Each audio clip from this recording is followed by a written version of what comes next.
Online hacker. आजकल internet के misuse से लोगों को बड़े बड़े सपने दिखा के लूटा जाता है। ऐसा ही कुछ हुआ 21 साल के आयुष के साथ। आयुष नया नया ग्रेजुएट हुआ था। ग्रेजुएशन खत्म होते ही उसके सारे दोस्तों की नौकरी लग गई थी, बस उसी की नहीं लग पा रही थी। आयुष ने कई जगह अप्लाई किया, मगर हर जगह से रिजेक्शन ही पाई। वो धीरे धीरे सारी उम्मीद खो रहा था, मगर एक दिन अचानक उसे व्हाट्सएप पर एक मैसेज आया। सुनीता नाम की किसी लड़की ने आयुष को नौकरी से रिलेटेड मैसेज भेजा था। आयुष ने तुरंत उसका रिप्लाई किया और सुनीता भी उससे बात करने लगी। सुनीता ने आयुष को बताया कि वो एक यूएस की कंपनी के लिए काम करती है और अगर आयुष चाहे तो वो बिना किसी स्किल के उनके लिए काम कर सकता है। ये सुनकर आयुष खिल उठा।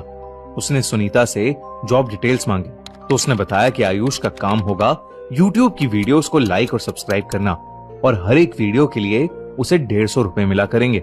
आयुष ये सुनकर बहुत खुश हो गया। इसके बाद सुनीता ने आयुष से उसकी डिटेल्स एक फॉर्म में भरवाई और उसे एक टेलीग्राम ग्रुप में ऐड कर दिया। उस ग्रुप में ढेर सारे लोग थे जो पेमेंट रिसीव्ड के स्क्रीनशॉट्स पोस्ट कर रहे थे। आयुष ये देखकर बहुत एक्साइटेड हो।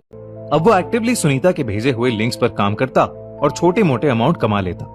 लेकिन 2 दिन बाद सुनीता ने आयुष को बताया कि वो उस कंपनी में इन्वेस्ट करके और बहुत सारे पैसे बहुत जल्दी कमा सकता था, मगर उसे कम से कम 1.5 लाख रुपए इन्वेस्ट करने पड़ेंगे। आयुष जल्दी पैसे कमाने की लालच में आ गया और उसने अपने दोस्त से उधार पर 1.5 लाख रुपए मांगे और सुनीता के बताए अकाउंट में ट्रांसफर कर दिए। इसके बाद काफी वक्त बीत गया, मगर सुनीता का कुछ रिस्पॉन्स ही नहीं आया। आयुष ने देखा कि वो अपने टेलीग्राम ग्रुप से भी बाहर हो चुका था और तो और सुनीता का फोन स्विच ऑफ जा रहा था। वो एकदम से गायब हो चुकी थी। वहीं आयुष की प्रॉब्लम बढ़ती जा रही थी। जैसे जैसे टाइम बीतता गया, आयुष का दोस्त उससे बार बार अपने पैसे वापस मांगने लगा। एक दिन आयुष बहुत परेशान हो गया और उसने अपने घर पर सब कुछ सच सच बता दिया। तब आयुष की फैमिली ने इस फ्रॉड के केस को साइबर क्राइम ब्रांच में रिपोर्ट किया। ऐसे कई केसेस जब साइबर क्राइम के पास आए तो उन्होंने इन्वेस्टिगेटर अमित दुबे, जो कि साइबर क्राइम एक्सपर्ट थे, उन्हें कांटेक्ट किया। अमित दुबे को पता चला कि साइबर क्राइम्स को सॉल्व करने के लिए उन्हें उन क्रिमिनल्स की तरह ही सोचना पड़ेगा। इसलिए अमित ने इंटरनेट के बेस्ट हैकर्स की एक टीम बनाई और लग गए साइबर क्राइम केसेस को सॉल्व करने। आयुष के केस से जुड़ी सभी डिटेल्स चेक करने के बाद अमित को यह पता चला कि सुनीता का सिम और अकाउंट तो अनोनिमस था, लेकिन फिर अमित ने बड़ी चालाकी से किसी दूसरे नंबर से सुनीता को मैसेज किया और नौकरी मांगने के बहाने उससे जुड़ गए। पूरा प्रोसेस वापस से रिपीट हो रहा था और सुनीता ने दोबारा 1.5 लाख इन्वेस्ट करने की बात शुरू कर दी थी। जब उसने अपना अकाउंट नंबर अमित के साथ शेयर किया तो वो कोई दूसरा अकाउंट था जो कि किसी किसान के नाम पर था।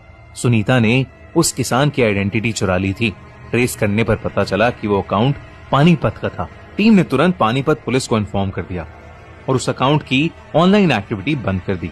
अब वो वेट कर रहे थे कि सुनीता कब पैसे निकलवाने किसी एटीएम पर पहुंचेगी। थोड़े टाइम वेट करने के बाद उस अकाउंट में एक एटीएम विड्रॉल की रिक्वेस्ट आई और पुलिस तुरंत उस एटीएम की लोकेशन पर पहुंच गई। उन्होंने देखा कि वहां कोई औरत नहीं थी, बल्कि एक आदमी एटीएम से पैसे निकालने की कोशिश कर रहा था। पुलिस ने फौरन उसे अरेस्ट कर लिया। सुनीता असल में अब्दुल अली नाम का एक लड़का थी, जो कि एक लड़की की प्रोफाइल बनाकर लोगों को ठगता था। पुलिस ने उसे और उसकी पूरी टीम को अरेस्ट कर लिया और जितने भी लोगों से उन्होंने पैसे ठगे थे उसे रिकवर किया गया।